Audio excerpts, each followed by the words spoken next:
I'm Jessica, 28 years old today, though my family probably won't remember. They never do. For as long as I can recall, my birthday has been an afterthought while my sister Melissa's celebrations rival royal coronations. Last year, they forgot again while planning Melissa's 3-day birthday extravaganza complete with catering and custom decorations. 27 years of feeling invisible left scars I thought would never heal. But something unexpected happened that changed everything, showing me that sometimes, the people who see you were there all along. If you're watching this, drop a comment telling me where you're from. Don't forget to like and subscribe if you've ever felt overlooked. Trust me, this story has a twist you won't believe. My earliest memories are happy ones. For 3 glorious years, I was the center of my parents' world, Robert and Diana Andrews' precious firstborn. I remember sitting on Dad's shoulders at the park, Mom reading me bedtime stories every night, and photo albums filled with smiling baby pictures. I was the sun their world revolved around. Then Melissa arrived when I was 3, and suddenly, the orbit shifted. At first, I didn't notice. I was excited to be a big sister, to have someone to play with. I would watch her sleep in her crib, amazed by her tiny fingers and toes. But gradually, the attention I had taken for granted began to disappear. My 5th birthday was when I first noticed something was wrong. Mom made a small cake, and I got a couple of presents, nothing extravagant, but I was happy. Dad came home late from work with a hasty, "Happy birthday, kiddo," and a coloring book he'd clearly picked up at the gas station on the way home. But I didn't mind. I was 5, and any present was exciting. A month later came Melissa's 2nd birthday. My parents transformed our backyard into a miniature carnival, complete with a bounce house, face painting station, and a cake that looked like it belonged in a bakery window. They invited the entire neighborhood. I remember standing in the corner, watching everyone coo over my sister while I held my week-old coloring book, pages already filled. Why didn't I get a party like this? I asked Mom that night as she tucked me in. Melissa is still so little, honey. She needs more attention right now. You're my big girl, you understand, don't you? She kissed my forehead. Besides, you had parties when you were little too. But looking through old photo albums years later, I never found evidence of these mythical parties. Just a few snapshots of me with a cake, my parents looking distracted in the background. By elementary school, the pattern was firmly established. My birthdays warranted minimal acknowledgement. A store-bought cake if I was lucky, perhaps a card with a $20 bill tucked inside. Melissa's birthdays were events that required weeks of planning, with themed decorations and guest lists that grew longer each year. My 8th birthday stands out particularly clearly in my memory. It was a Tuesday, and I woke up excited, wondering if today would be different. I dropped hints for weeks about a book series I loved. But no one said anything at breakfast. Mom packed my lunch without a special note or treat. Dad left for work without a goodbye, let alone a happy birthday. At school, my teacher had the class sing to me, and my friend Emma shared her cookies with me at lunch.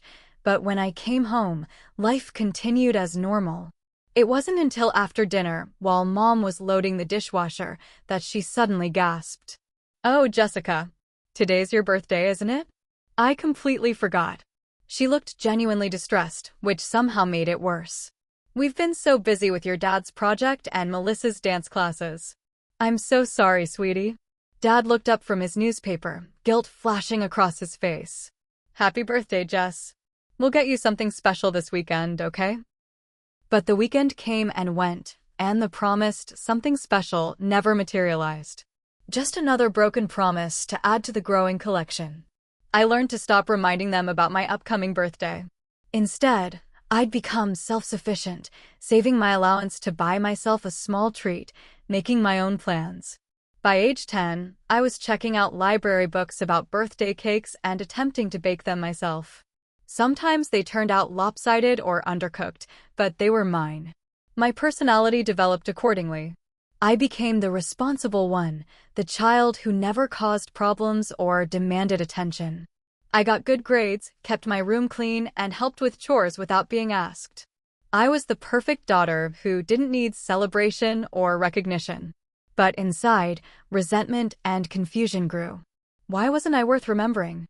What was so special about Melissa that made her deserving of such elaborate celebrations while I was an afterthought? Still, I remained understanding, swallowing my hurt, because that's what good older sisters did. That's what mature children did. I told myself I was being selfish for wanting what Melissa had: attention, celebration, acknowledgement of my existence. Looking back, I can see how those forgotten birthdays were laying the foundation for years of feeling invisible. But at the time, I just thought it was normal that some kids got parties and some didn't. Some children were worth celebrating and some weren't. I was in the latter category, and I had better get used to it. By the time I turned 13, I had developed the dangerous habit of hope. Despite years of disappointment, I couldn't help but think, this year will be different. Teenagers had proper birthdays, right? 13 was special, the official entry into the teenage years. For months, I dropped hints. I left a magazine open to a page featuring a birthday party with a becoming a teen theme. I mentioned how my friend Taylor had a special dinner with her family for her 13th birthday. I even directly told Mom, I'll be 13 next month. That's kind of a big deal. Mom smiled distractedly. Of course it is, honey. We'll see what we can do. That "we'll see" sparked a flame of anticipation I should have known better than to nurture. The week before my birthday, I overheard my parents discussing finances in the kitchen. We should keep Jessica's birthday simple this year, Dad said. We need to save for Melissa's 10th birthday party next month. Double digits is a big deal, and you know how much she wants that unicorn theme with the professional face painter. Jessica will understand, Mom agreed. She's always so mature about these things. The familiar weight of disappointment settled in my chest. But still, I hoped for something, a special dinner, perhaps. A cake that wasn't from the grocery store bakery clearance section. My actual birthday was a school day. Mom remembered enough to say happy birthday at breakfast, but mentioned she'd be late getting home because Melissa had dance practice. Dad was on a business trip. I spent the day at school trying to act normal while my friends gave me handmade cards and small gifts. When I got home, there was a card on the kitchen counter with my name scrawled across the envelope. Inside was a generic birthday message and a $50 bill. No cake.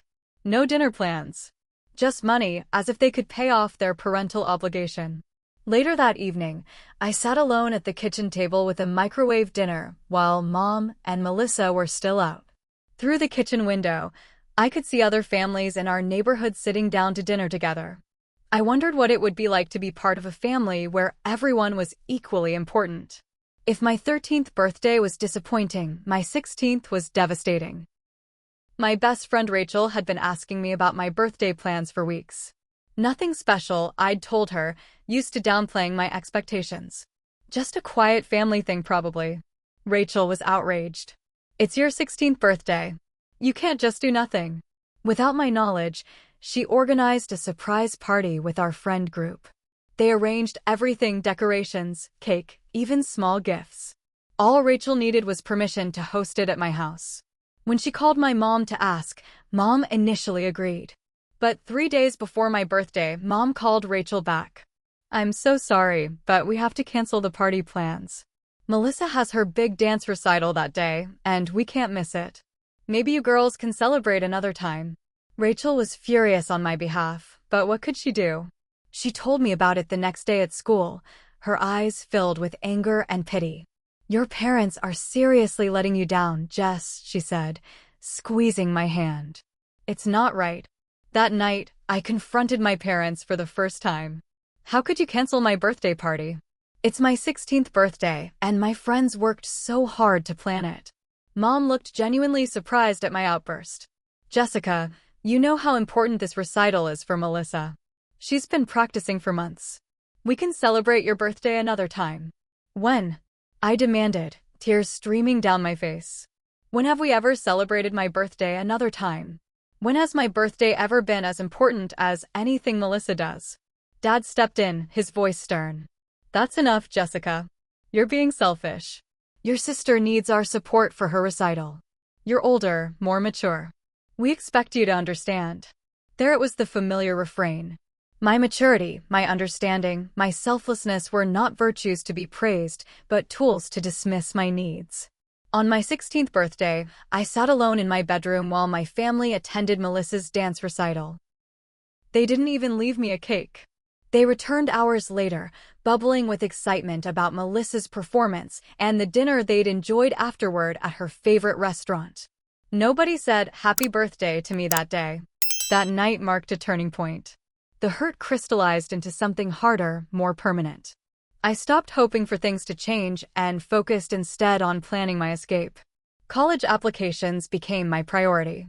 I needed to get far away from the constant reminder of my second-class status in our family. The next 2 years passed in a blur of studying, working part-time jobs, and spending as much time as possible away from home. I developed anxiety that manifested as stomachaches before family events. My school counselor suggested therapy, which I started secretly during my senior year, using money from my after-school job to pay for sessions. My 18th birthday coincided with my final months of high school. By then, I expected nothing, which was exactly what I received: a card with a $100 bill and Mom's hasty signature. A week later, when Melissa won a regional dance competition, my parents surprised her with a new laptop, far more expensive than the graduation gift they would later give me. High school graduation should have been my moment, but even then, I shared the spotlight. Melissa had a dance showcase the same weekend, so my parents split their attention. They attended my graduation ceremony, but left immediately after, missing the celebration lunch with my friends and their families. Rachel's parents insisted I join them instead. "You're practically our second daughter anyway," Rachel's mom said, hugging me tight. I clung to her longer than was probably appropriate, starved for maternal affection that felt genuine. That summer, I counted down the days until I could leave for college, dreaming of a new life where I wouldn't constantly be compared to someone else and found wanting. The day I left for college in Illinois, 14 hours from our Connecticut home, was the first time I felt like I could breathe freely in years. Dad helped load my secondhand car with my belongings, and Mom hugged me goodbye, telling me to be safe and call when you get there. Melissa, 13 by then, seemed genuinely sad to see me go, which caught me off guard. Maybe she had never realized how different our experiences in our family had been. Freshman orientation week was overwhelming but exciting. For the first time, nobody knew me as Melissa's sister or the responsible Andrews girl. I was just Jessica, a new student finding her way like everyone else. My roommate Rachel, not my high school friend, a new Rachel, was friendly and outgoing, pulling me into social activities I might have avoided otherwise. When my 19th birthday rolled around in October of my freshman year, I expected another day of minimal acknowledgement. I'd mentioned the date to a few new friends, but I didn't make a big deal of it. I certainly didn't expect my roommate to wake me up that morning by leading a group of our dorm mates into our room, singing happy birthday and carrying homemade cupcakes. "We're taking you out tonight," Rachel announced. "Nothing fancy, just pizza and maybe a movie, but we're celebrating you." I burst into tears, confusing everyone. "Are you okay? Did we do something wrong?" Rachel asked, concerned. Between sobs, I explained that this was the first real birthday celebration I'd had since I was too young to remember. My new friends exchanged disturbed glances, and later that day, Rachel asked more about my family dynamic. For the first time, I shared the full story with someone who wasn't my therapist. Saying it out loud to a peer made the pattern seem even more disturbing. "That's seriously messed up, Jessica," Rachel said flatly. "That's not normal or okay." Her validation was like cool water on a burn I'd been ignoring for years. That evening, surrounded by new friends who had known me less than 2 months but cared enough to celebrate my birthday, I felt a spark of self-worth that had nothing to do with being mature or understanding. These people valued me just for being me. During those college years, my contact with family became increasingly limited. I'd call home every couple of weeks, but the conversations followed a predictable pattern: brief questions about my studies, followed by extended updates about Melissa's latest achievements. If I tried to share my own accomplishments, making Dean's List, getting a competitive internship, winning a writing contest, the conversation would quickly circle back to Melissa. "That's great, honey. Did we tell you Melissa was selected for the national dance competition?" After a while, I stopped sharing my achievements altogether. Rachel's family became my surrogate family during college. They invited me to spend Thanksgiving with them my freshman year when going home seemed too expensive and emotionally draining. What was meant to be a one-time arrangement became tradition. The Wilsons welcomed me into their home for holidays, treating me like another daughter. Mrs. Wilson remembered my favorite foods, asked about my classes with genuine interest, and even kept a photo of me alongside their family pictures on the mantel. The first time I noticed that photo, me laughing with Rachel at a campus event, I had to excuse myself to cry in the bathroom. Such a simple act of inclusion felt revolutionary. My therapy continued in college, with sessions focusing on processing my family dynamics and developing a sense of self-worth that didn't depend on others' validation. My therapist, Dr. Barnes, helped me understand that my parents' behavior reflected their issues, not my value as a person. Some parents, unfortunately, play favorites, she explained. It's damaging and unfair, but it's about their limitations, not yours. While those sessions helped intellectually, emotionally I still struggled with confrontation and standing up for myself. Years of being the understanding daughter had trained me to swallow my needs rather than express them. This pattern affected my other relationships too. I was the friend who always accommodated others, the group member who took on extra work without complaint, the girlfriend who never voiced disappointment.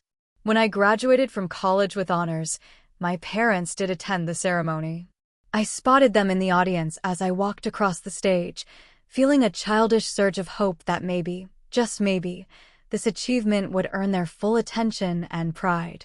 And for a brief moment, it seemed possible. They took photos, hugged me, and Dad even got a bit teary. Then his phone rang. It was Melissa's dance instructor, calling about an emergency rehearsal for an upcoming showcase. My parents exchanged glances. "We're so proud of you, honey," Mom said, already gathering her purse. "But we should head back soon. Melissa needs to get to this rehearsal, and it's a long drive." They left before the post-graduation reception, where families typically celebrated with their graduates. Once again, I found myself surrounded by other people's parents, feeling the conspicuous absence of my own. Rachel's parents stepped in again, hosting a small graduation dinner for me at a nice restaurant near campus. Mr. Wilson raised a toast that still brings tears to my eyes when I remember it, to Jessica, who has become like another daughter to us. "Your intelligence, kindness, and perseverance inspire us. We can't wait to see where your bright future leads." For the first time, I understood what parental pride felt like. It wasn't mine by birth, but it was real nonetheless. With my marketing degree in hand, I moved to Chicago for my first professional job at a mid-sized advertising agency. The distance from my family felt both liberating and lonely. Part of me still hoped that adult relationships with my parents might be different, that physical distance and my growing independence might somehow reset our dynamics. My tiny studio apartment became my sanctuary, the first space that was entirely mine, decorated according to my taste without compromise. I filled it with books, colorful throw pillows, and plants. My starting salary wasn't much, but I budgeted carefully to make my space feel like home. Friends from college who visited commented on how put together everything was, not realizing that controlling my environment was one way I coped with the chaos of my emotions. Despite the distance, the pattern with my family continued. My 24th birthday passed with a belated card arriving 3 days later, my age incorrectly noted as 23.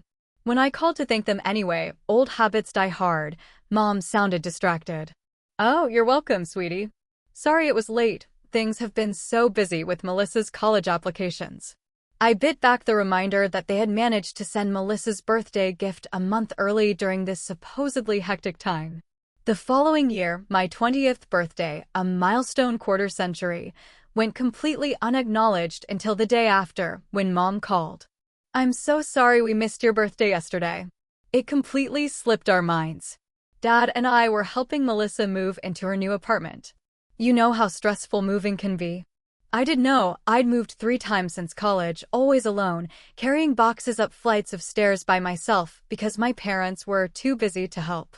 Melissa, meanwhile, had both parents and a hired moving company to assist with her transition to a luxury apartment they were subsidizing. When colleagues or new friends in Chicago expressed shock at these stories, I found myself making excuses for my parents. They're just not big on celebrations, I'd say, or Melissa needs more support than I do. The words tasted bitter, but the truth that my parents simply cared less about me was too painful to articulate. Despite my family situation, my career flourished. I had a natural talent for understanding client needs and translating them into effective marketing campaigns. My work ethic, honed by years of trying to earn attention through achievement, served me well in a competitive industry. By 26, I was promoted to senior account manager, handling major client relationships and mentoring junior team members. At work, I received the recognition I'd always craved. My ideas were valued, my contributions acknowledged. The contrast between my professional success and continued family hurt created a strange disconnect. How could I be so capable and valued in one area of my life while remaining perpetually overlooked in another? I still showed up for Melissa's celebrations whenever possible. I'd fly home for her dance showcases, college graduation, and, of course, her elaborate birthday parties. I brought thoughtful gifts despite my limited budget as a young professional, spending hours selecting items I knew she'd appreciate. At these family gatherings, I often felt like a ghost, present but unseen, moving around the periphery while Melissa remained the radiant center. It was during one of these visits home, for Melissa's college graduation, that I met Michael. He was the brother of Melissa's roommate, also attending the ceremony. We started chatting at the reception afterward while my parents were busy taking photos of Melissa in her cap and gown. "So you're the famous older sister," he said, offering me a glass of punch. "Melissa's mentioned you. You work in advertising in Chicago, right?"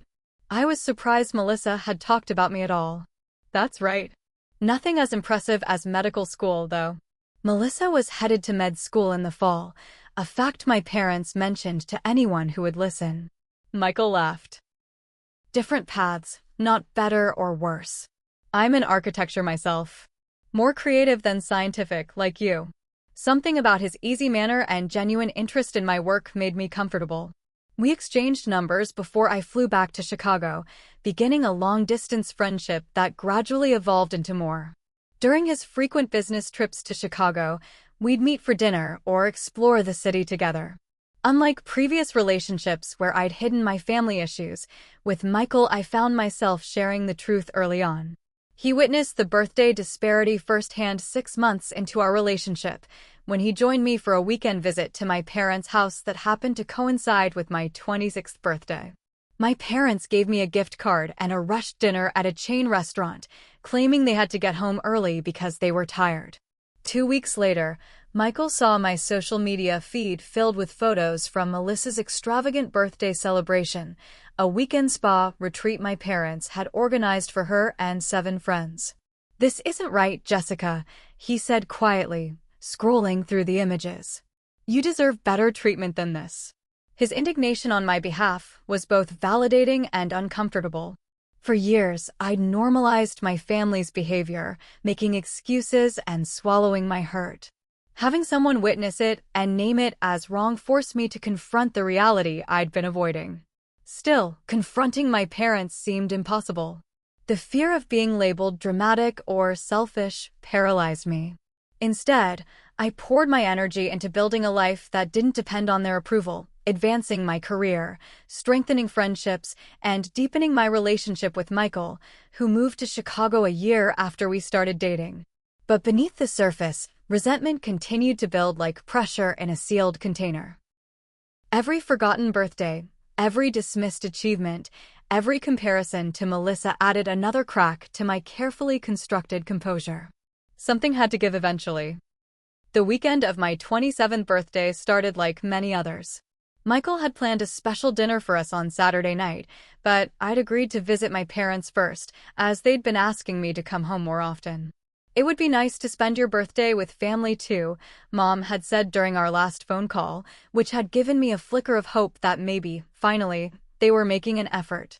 I arrived Friday evening, greeted by the familiar sight of my childhood home. Dad was watching TV in the living room and gave me an absent-minded wave as I entered. Mom was in the kitchen, preparing dinner. "Jessica, you're here." "How was the drive?" she asked, giving me a quick one-armed hug before returning to chopping vegetables. "Not bad," I replied, setting down my overnight bag. "Traffic was lighter than expected." Good, good. "Melissa might stop by tomorrow if her shift at the hospital allows. She's been working such long hours at her residency." And there it was, not even 5 minutes before the conversation turned to Melissa. I took a deep breath, reminding myself not to expect too much from this visit. Dinner passed with the usual inquiries about my job, followed by extended discussions about Melissa's medical career and my parents' friends and activities. Nobody mentioned that my birthday was the next day. That night, I lay awake in my childhood bedroom, surrounded by remnants of my youth, debate team trophies, honor roll certificates, evidence of achievements that had never been quite enough. I told myself that if they didn't remember tomorrow, I wouldn't say anything. I would just leave early, drive back to Chicago, and enjoy my evening with Michael, who had never once forgotten a special occasion. Saturday morning, I came downstairs to find Mom making pancakes, my favorite breakfast. For a moment, hope fluttered in my chest. "Morning, honey. Sleep well?" she asked, flipping a pancake. "Yes, thanks," I replied cautiously. "The pancakes smell great. Your father wanted a special breakfast. He's got that golf tournament today."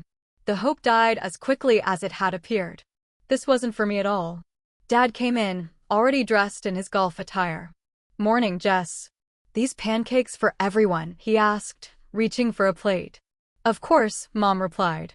"Jessica, what are your plans while Dad's at his tournament?" "I have that charity committee meeting until 4. They had made plans.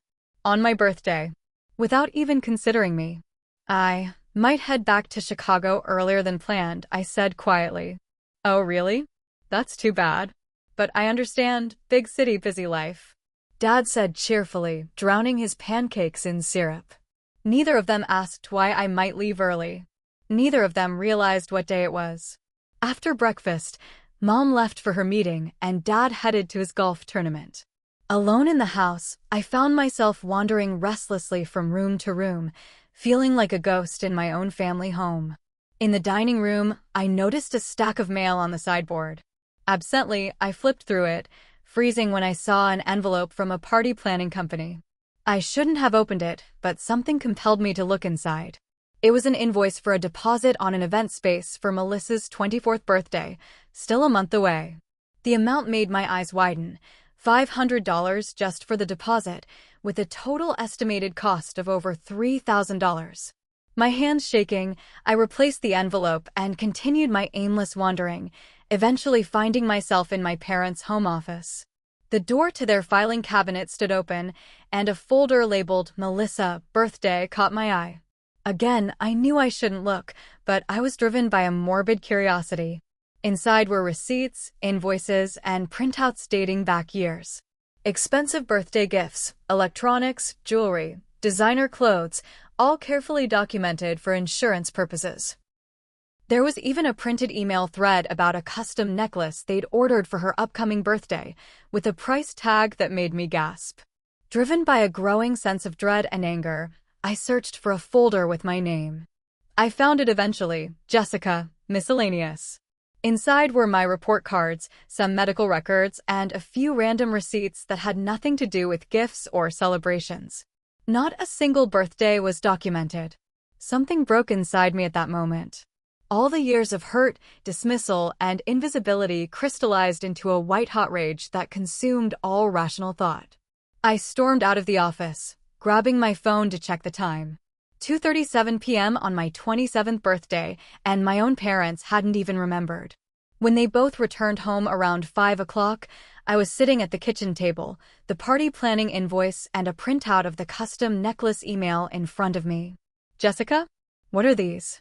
Mom asked, her voice immediately defensive. "You tell me, Mom," I said, my voice unnaturally calm despite the storm raging inside. "You tell me why you've already started planning Melissa's birthday a month in advance, while you can't even remember that today is my birthday." Dad's face paled. "Today? But I thought. You didn't think at all." I exploded, Years of suppressed emotion finally breaking free. You never think about me. Do you have any idea what it's been like, year after year, watching Melissa get celebrated while I'm forgotten? Do you know how it feels to be treated like I don't matter in my own family? My voice broke, tears streaming down my face. I found the birthday folder in your office. All those expensive gifts for Melissa, documented so carefully. There's nothing for me. Not one birthday. Not one special occasion. Jessica, that's not fair, Mom protested. We've always given you birthday gifts. Gift cards. Last-minute cards with the wrong age. Do you have any idea how much that hurts? You're spending $3,000 on Melissa's birthday party, and you couldn't even remember to say happy birthday to me today. Dad tried to intervene. You're being dramatic, Jessica. We've always treated you and Melissa equally. Equally? I laughed bitterly. When have you ever treated us equally? When have you ever made me feel as important as her? Name one time, Dad. Just one. The silence that followed was damning. A noise at the front door interrupted the standoff. Melissa walked in, stopping short when she saw the scene in the kitchen. What's going on? She asked, looking between the three of us with confusion. Nothing, Dad said quickly. Just a misunderstanding. No, I countered, turning to Melissa. It's not nothing. It's my birthday today, and they forgot. Again. Like they do every year. And I just found out they're spending thousands on your birthday next month, while they couldn't even be bothered to get me a card. Melissa's face registered genuine shock. Today's your birthday? But they didn't say anything. She looked at our parents. You guys seriously forgot. Her reaction confirmed what I'd suspected but never fully believed. Melissa had no idea about the disparity in our treatment. In her mind, I probably got the same attention when she wasn't around. It's fine, I said, gathering my things, unable to bear another minute in that house. It's always been like this.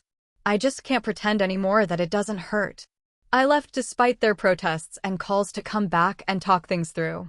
Driving back to Chicago through tears, I felt simultaneously broken and liberated. The carefully maintained facade of being fine with my family's treatment had shattered completely, and there was no going back to pretending. Michael was waiting at my apartment when I arrived, concerned by my cryptic text that I was coming back early. As soon as I saw his worried face, I collapsed into his arms, sobbing out the whole story. That night, after I'd cried myself into exhaustion, he gently placed a cupcake with a single candle in front of me. Make a wish, he said quietly. It still counts even if it's late in the day. I closed my eyes, wishing not for my parents' attention or love, but for the strength to stop seeking it. Then I blew out the candle, ready to begin a new chapter where I no longer defined myself by their validation. The 6 months following my birthday confrontation were the most painful and ultimately healing period of my life.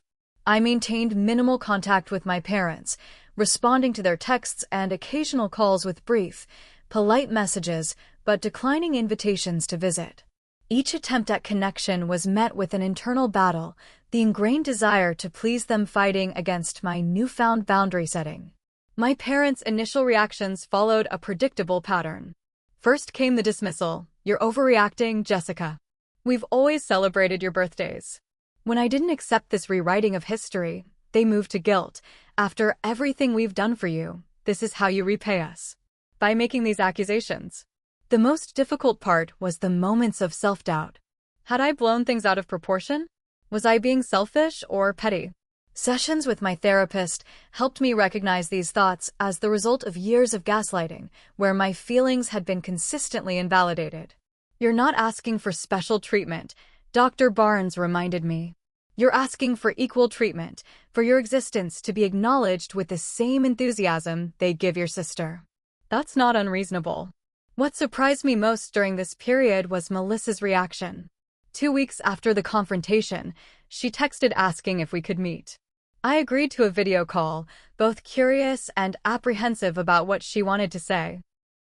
When her face appeared on my screen, I was struck by how uncertain she looked, so different from the confident, beaming center of attention I was used to seeing. I've been doing some thinking, she began hesitantly. And some digging too. I wanted to understand if what you said was true, about Mom and Dad treating us differently. She paused, taking a deep breath. I found old family photos and videos, and financial records from Dad's filing cabinet. Jessica, I had no idea. I swear I didn't know they were neglecting your birthdays while throwing me these huge parties. I always thought when I wasn't there, they celebrated you just as much. The genuine distress in her voice made me believe her.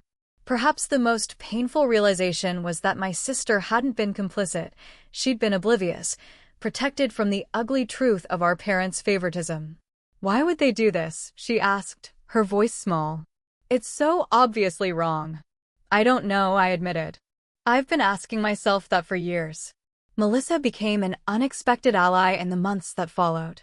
She confronted our parents with the evidence she'd found, photos showing the stark contrast in our celebrations, financial records revealing the disparity in gifts and parties. Faced with concrete proof, they couldn't maintain their denials. They admitted it, Melissa told me during one of our weekly calls. Not in so many words, but Dad said something about you being more independent and not needing as much attention. And Mom actually said they found you easier because you never complained. So they punished me for being low maintenance, I said bitterly. I think they took you for granted, Melissa replied. And I benefited from it without realizing. I'm so sorry, Jessica. Our relationship, once defined by competition engineered by our parents, began to transform into something genuine.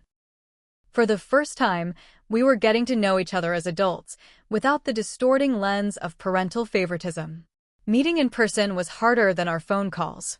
A month after our first video chat, Melissa suggested meeting at a cafe halfway between Chicago and the hospital where she worked.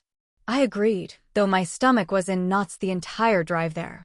She was already at a corner table when I arrived, looking as nervous as I felt.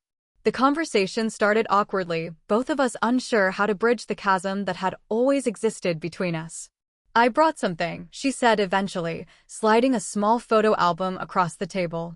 I found these in the attic at Mom and Dad's. Inside were photos I'd never seen before, pictures of me at various ages, achieving milestones and participating in activities. Honor Society induction, debate team victories, college graduation. These were never displayed, I said quietly. Not like your dance recital photos and trophies. I know, Melissa replied. That's why I took them. I thought you should have them. It was a small gesture, but it represented something significant, an acknowledgement of my experiences, my achievements, my existence. For the first time, I felt truly seen by a member of my family. Building a real relationship with Melissa took time and effort from both of us. There were difficult conversations, moments of resentment that bubbled up unexpectedly, old patterns that needed conscious dismantling. But each step brought us closer to a genuine sisterhood neither of us had experienced before. My relationship with my parents remained more complicated. They made awkward attempts at reconciliation, sending gifts to mark random occasions, calling more frequently, even suggesting family therapy. I agreed to the latter, but the first session revealed how much work lay ahead. My father became defensive, my mother tearful. The therapist struggled to keep the conversation productive. These patterns took decades to establish, the family therapist told us. They won't be dismantled in a single session.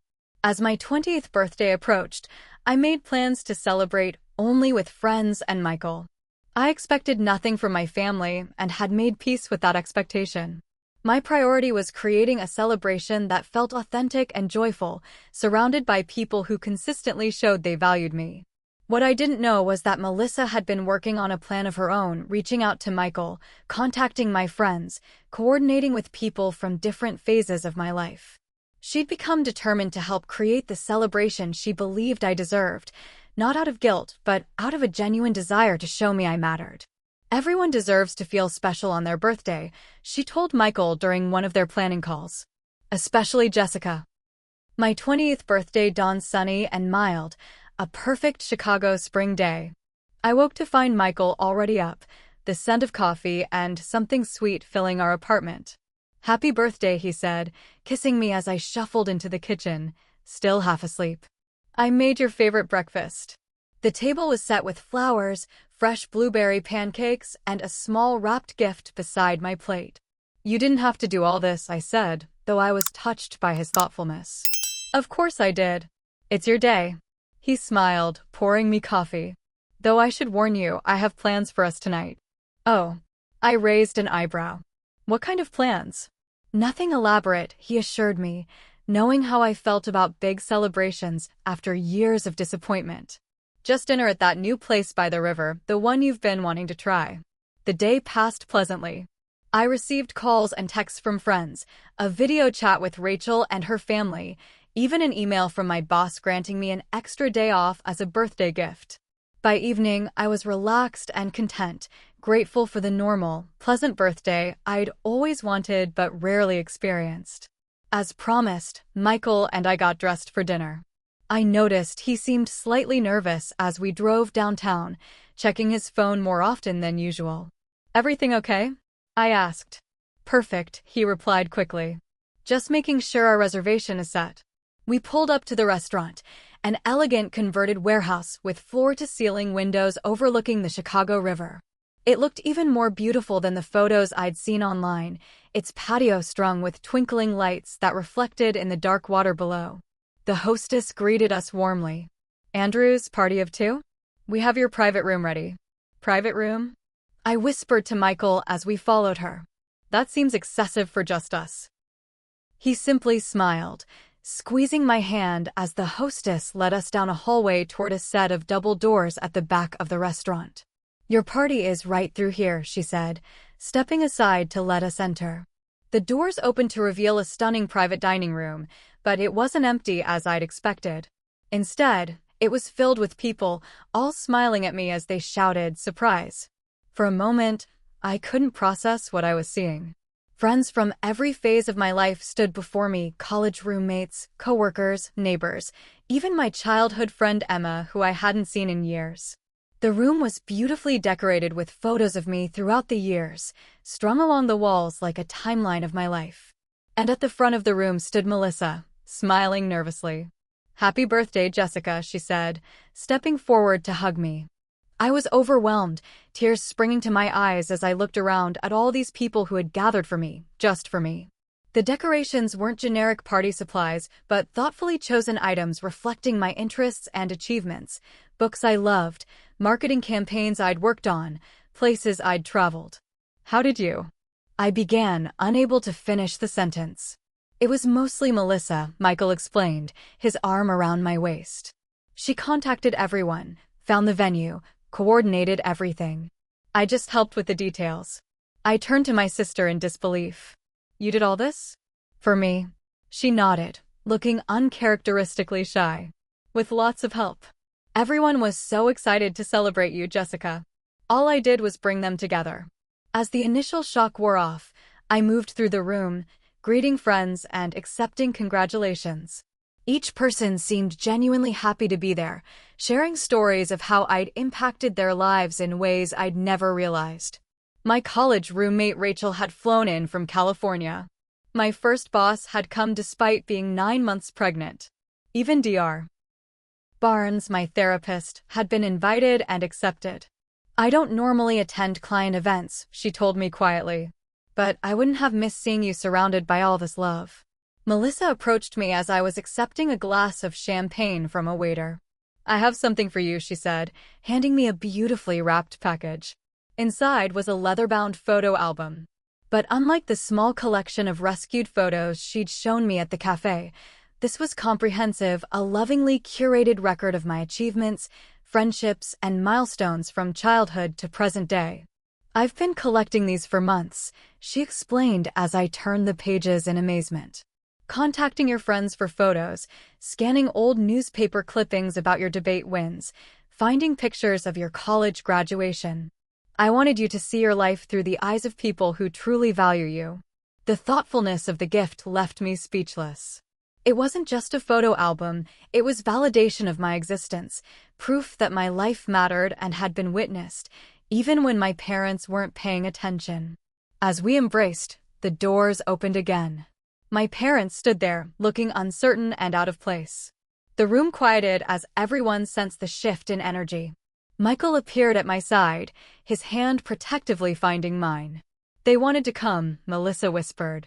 I told them it was your decision whether they stayed or not. My parents approached cautiously. For once, they weren't the confident center of attention, but awkward outsiders seeking admission. "Happy birthday, Jessica," my mother said, offering a small wrapped box. "We know we have a lot to make up for." "This is just a start." I accepted the gift with mixed emotions, unwrapping it to find a delicate silver bracelet. "It was your grandmother's," Dad explained. "She always wanted you to have it when you were old enough."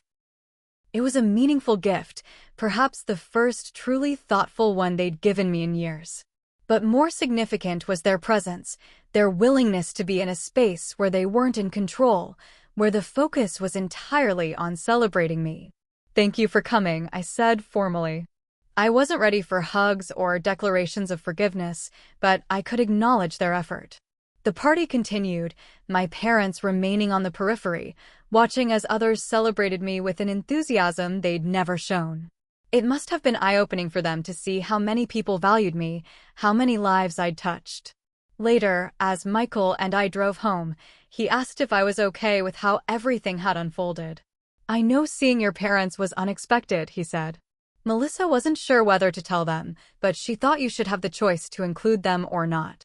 "She was right," I replied, watching the city lights blur past the window. It wasn't perfect, nothing with family ever is.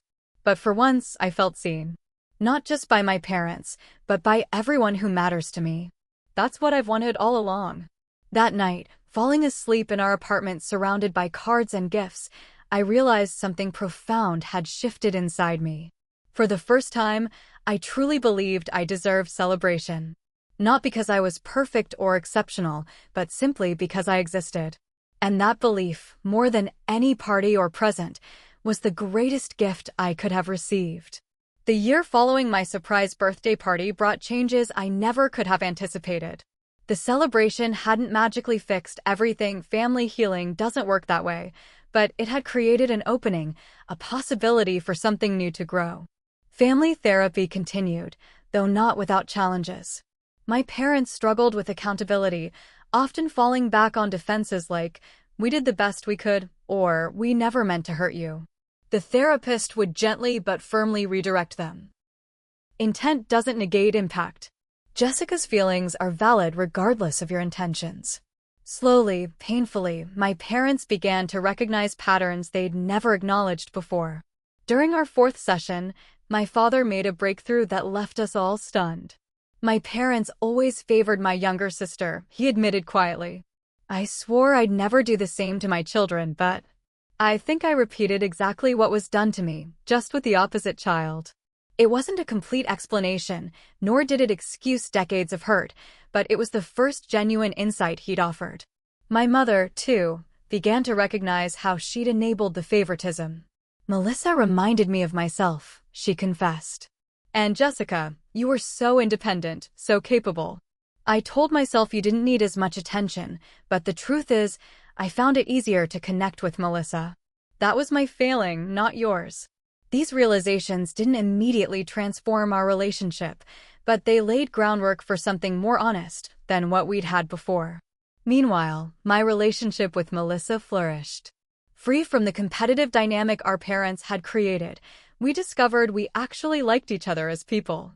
Our weekly video calls became something I looked forward to. We visited each other's cities, sharing favorite restaurants and hidden gems. She listened with genuine interest to my marketing projects. I learned about her challenges in medical residency. "I used to be jealous of how easily everything seemed to come to you," she admitted during one visit. "I never realized how hard you worked because you felt you had to earn love that should have been freely given." My career continued to thrive, with a promotion to creative director at my agency. The confidence I'd gained from confronting family patterns translated into professional assertiveness. I no longer shrunk from claiming credit for my ideas or asking for what I deserved. Michael remained my rock throughout this period of transformation. Our relationship deepened as I became more authentic, no longer afraid to express needs or disappointments. 6 months after my birthday party, he proposed during a weekend trip to Lake Michigan. The vintage emerald ring he offered belonged to his grandmother, a family heirloom given with true intention, not as an afterthought. As my 29th birthday approached, I found myself without the familiar anxiety. Whatever happened or didn't happen, I knew my worth wasn't determined by others' acknowledgement. My parents called a week before, asking if they could take me to dinner on my actual birthday. I agreed, setting clear boundaries about timing and duration. To my surprise, they respected these completely, arriving punctually at the restaurant I'd chosen with thoughtful gifts and a cake arranged in advance with the restaurant staff. The dinner wasn't perfect. Moments of old tension surfaced. Decades of patterns don't disappear after a few therapy sessions. But there was also laughter, genuine questions about my life, and not a single mention of Melissa until I brought her up myself. This is the first birthday celebration I can remember having with just the three of us, I remarked as we finished dessert. My parents exchanged glances, the weight of that statement clearly registering. "We hope it won't be the last," my father said simply. The true test came a month later, when Melissa's 20th birthday arrived. I watched social media with a mix of curiosity and lingering apprehension. The celebration was noticeably scaled back from previous years, a family dinner rather than an extravagant party. Melissa later told me she'd specifically asked for something smaller. "It didn't feel right to have a big production after understanding what you went through," she explained. Besides, I realized I enjoyed the intimate dinner much more than those showy parties that were more about our parents than me. As my 30th birthday approached, Michael and I were deep in wedding planning, having set a date for the following spring. Life had taken on a rhythm that felt both exciting and secure. My relationships with Michael, with friends, with myself, were stronger than ever. Even my relationship with my family, while still a work in progress, had reached a place of cautious optimism. 3 decades into life, I'd finally learned that celebration isn't about elaborate parties or expensive gifts. It's about being seen, valued, and loved for exactly who you are. Some people are fortunate enough to learn this from birth. Others, like me, discover it through painful journeys that ultimately lead to greater self-knowledge and more authentic connections. On the morning of my 30th birthday, I woke to find Michael already up, making coffee as he had on countless mornings before. "Happy birthday," he said, kissing me. "Any special requests for today?" I smiled, thinking about how far I'd come from the girl who expected nothing. "Just this," I replied, wrapping my arms around him. "Just being with people who truly see me." Later that day, I received calls from my parents and Melissa, had lunch with coworkers and dinner with close friends. Nothing extravagant, nothing designed to impress, just genuine connection and acknowledgement. That night, looking through the photo album Melissa had made me, I added new pictures from the past year, Michael's proposal, a weekend trip with Melissa, even a cautious family gathering at Thanksgiving. The story they told wasn't perfect, but it was real and continuing to unfold. Healing isn't a destination you reach once and forever. It's a path you choose daily, with setbacks and progress existing side by side. Some days the old hurts feel as fresh as ever, other days I'm amazed at how far I've come. The difference now is that I'm no longer walking the path alone, waiting for validation that might never come. I'm surrounded by people who choose to celebrate me not once a year, but every day in ways both small and profound. If you've stayed with my story until now, I hope it's given you something valuable, perhaps recognition if you've experienced similar family dynamics, or awareness if you're a parent yourself. We all deserve to be seen and celebrated, not for what we achieve or how good we are, but simply because we exist. Have you ever felt invisible in your own family? Or have you found your own path to healing from family hurt? Share your experiences in the comments below. Your story might be exactly what someone else needs to hear right now. Don't forget to subscribe if this resonated with you, and give this video a like if it touched your heart. Thank you for being part of this journey with me. Your presence and attention are gifts I don't take for granted.